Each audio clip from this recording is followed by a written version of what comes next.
तो आजो ध्रुव जी को राजा ने गोद में बिठा लिया। बेटा तू कैसे आ गया? ध्रुव जी ने कहा मैं तो आ ही गया। आप ये बताओ, आप ही मेरे पिता हो? राजा ने कहा मैं ही तेरा पिता हूँ। ध्रुव जी ने कहा चलो पिताजी तुम मिल गई। अब ये बताओ पिताजी कि मेरी मौसी कहाँ मिलेगी? और जो मौसी का नाम सुना राजा ने खट मुंह बंद कर दिया। उसका नाम मत लेना, तेरी मौसी आ गई तो तुझे मार करके भगा देगी। तो ध्रुव जी बोले पिताजी मैं तो मौसी से ही मिलने आया हूँ, बिना मौसी के मिले मैं नहीं जाऊंगा। उत्तम आया और पिता की गोद में भिखारी जैसा बालक बैठा हुआ देखा। कहा पिताजी आपकी गोद में ये कौन बैठा है? बोलो कौन है पिताजी? पर राजा ने पुत्र इस स्नेह में उत्तम की आवाज नहीं सुन पाई। उत्तम दौड़ा दौड़ा माता सुरची के पास आया और कहने लगा मां, पिता की गोद में एक भिखारी जैसा बालक बैठा हुआ है और पिताजी हंस हंस करके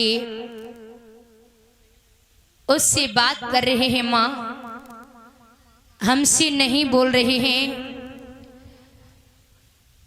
सुरची को लगने लगा मेरी सौतनी का बालक न आ गया हो। अब तो नागिन की तरह फुसकारती हुई आई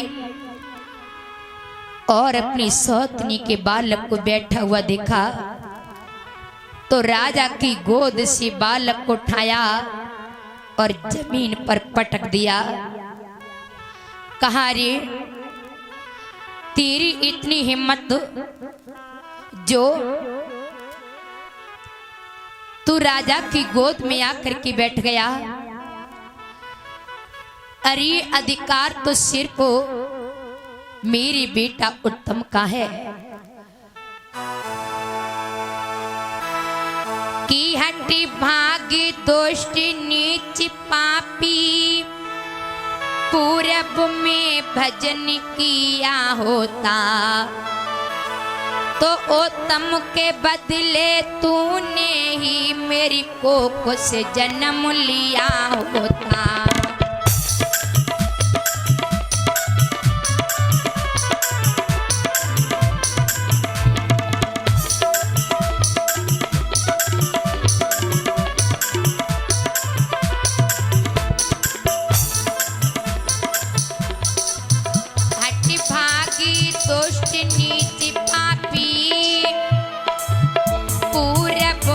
भजन किया होता उत्तम के बदले तूने ही मेरी कोख से जन्म लिया होता।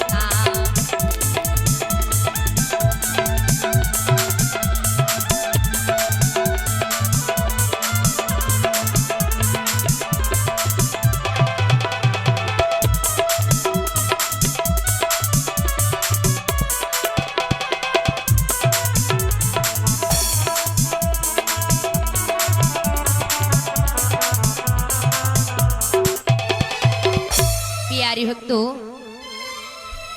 सुरची कहने लगी आर्यो दुष्ट यहाँ से भाग। अगर तूने पूरब में बैठकर तनिक भी प्रभु का भजन किया होता तो तू मेरी कोख से जन्म लेता और मेरा पुत्र बनता, तब कहीं तुझे राजा की गोद प्राप्त होती। अरे तूने तो मेरी सौतनी की कोख से जन्म लिया है, इसलिए तुझे राजा की गोद कभी प्राप्त हो नहीं सकती है। ध्रुव जी ने सोचा कि मेरी मौसी कितनी बढ़िया है, मुझे कितना प्रेम करती है, इसीलिए मेरी माँ ने रोका था, बेटा तुम अपनी मौसी से मिलने मत जाना। ध्रुव जी ने अपने दोनों हाथ तो आगे बढ़ाए मौसी की पैर छूने के लिए, लेकिन उस दुष्टनी ने तो अपने पैर पीछे को हटा लिए। कहा, अरे भिखारनी का बालक, अरे दूर हट, अपने गंदे हाथों से मेरे पैर छुएगा तो मेरे पैर और गंदे हो जाएंगे। तो आजो सुरुचि ने ध्रुव जी को बहुत मारा और ध्रुव जी रो रहे हैं, कह रहे हैं पिताजी मौसी मुझे मार रही है, मुझे बचा लो, पिताजी मुझे बचा लो, नहीं तो आज मौसी मुझे छोड़ेगी नहीं, मार डालेगी। लेकिन राजा ने बचाने की बात तो दूर रही, अरे सुरुचि से कुछ कहा भी नहीं। आज ध्रुव जी रो करके कहने लगे, मौसी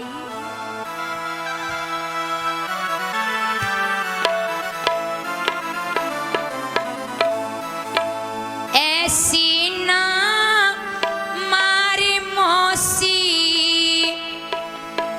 कड़वे बोली बोली के हम खुद ही चली जाएंगी तेरा महल छोड़ के।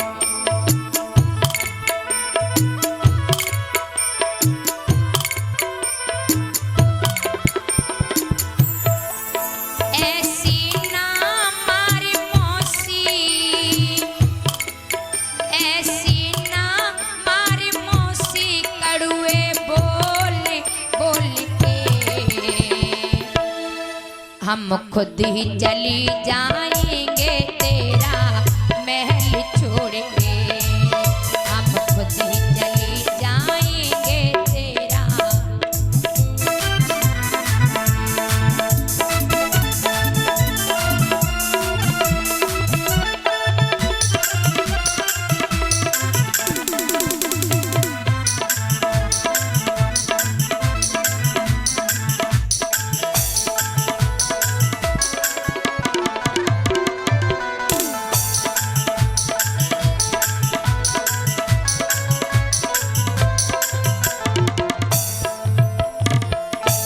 प्यारे भक्तों, ध्रुव जी रोते हुए अपनी माँ के पास चले जा रहे हैं। माँ ने देखा मेरा बेटा कल भी मार खा के आया, आज भी मार खा के आया, अरे रोज रोज मार खा के आता है। तो आजो माँ ने कहा, बेटा तुम कहां मार खा के आई हो? अरे तुम्हें किसने मारा? बोलो। ध्रुव बोली, मैया तूने ही तो कहा कि राजा मेरा पिता है, मैं पिता की गोद में जाकर के बैठ गया। माँ, उत्तम भैया आया और मैं इसी के साथ खेलने लगा और ध्रुव जी कहने लगी, माँ कि रोई रोए कह रहे ध्रुव कुमारी, मैया मोय मौसी ने मारो।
ध्रुव जी प्यारी भक्तों, आज धीरे धीरे इधर ध्रुव जी कहने लगी कि माँ तुम कह रही हो कि राजा मेरा पिता है, अगर राजा मेरा पिता होता तो वो मौसी के मारने से मुझे जरूर बच्चा लेता। मौसी मुझे मारती रही, मैं चिल्ला चिल्ला करके कहता रहा कि पिताजी मुझे बचा लो, मौसी मुझे मार रही है, पिताजी मुझे बचा लो। लेकिन राजा ने मौसी से कुछ नहीं कहा। और तुम कह रही हो मां कि राजा मेरा पिता है। मां, राजा मेरा असली पिता नहीं है, वो तो मेरा नकली पिता है। प्यारी भक्त, ये सत्य है कि भौतिक बात का जो पिता होता है ये नकली होता है। अब आप लोग सोचोगे ये नकली कैसे हो गया? मरने के बाद जब जब जन्म होता है तब तब एक नया पिता मिलता है। अभी मेरा जन्म हुआ तो पिता मिल गए, फिर मरने के बाद जन्म हुआ तो और नए पिता मिल गए, फिर मरने के बाद जन्म हुआ तो और नए पिता मिल गए। यानी मरने के बाद जब जब जन्म होता है तब तब एक नया पिता मिलता है। लेकिन वो ईश्वर कभी बदलता नहीं है। जब जब जन्म होगा ईश्वर वही मिलेगा।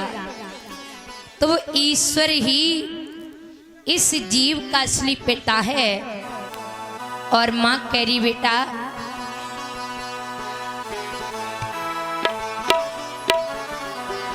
कि भी पिता पिता के पिता नहीं, त्रैलोक के पिता कहाते हैं।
मां ने कहा बेटा तुम सत्य कह रही हो, मैंने तुम्हें नकली पिता बताया है।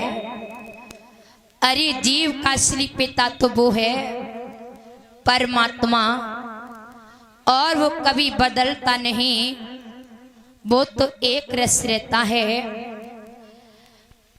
तो ध्रुव जी कहने लगे मां ये बताओ कि वो असली पिता कहाँ रहता है और मुझे कहाँ मिलेगा। तो मां ने कहा बेटा ऐसी कोई जगह खाली नहीं है जहां परमात्मा का वास ना हो। वो तो हर कड़ में, हर पत्ते में और हर जीव के अंदर समाया हुआ है। तो माँ ने कहा बेटा कि हरि व्यापकी सरी बत्री समाना, प्रेम से प्रकटी हो या में जाना। बेटा ऐसी कोई जगह खाली नहीं है जहां परमात्मा का वास ना हो। अरे वो तो हर कड़ में, हर पत्ते में, हर जीव के अंदर समाया हुआ है। तो आज ध्रुव जी कहने लगी माँ तब तो मुझे आज्ञा दो, मैं परमात्मा से मिल करके आऊं। ध्रुव जी ने अपनी माँ की परिक्रमा लगाई और परमात्मा से मिलने के लिए चले।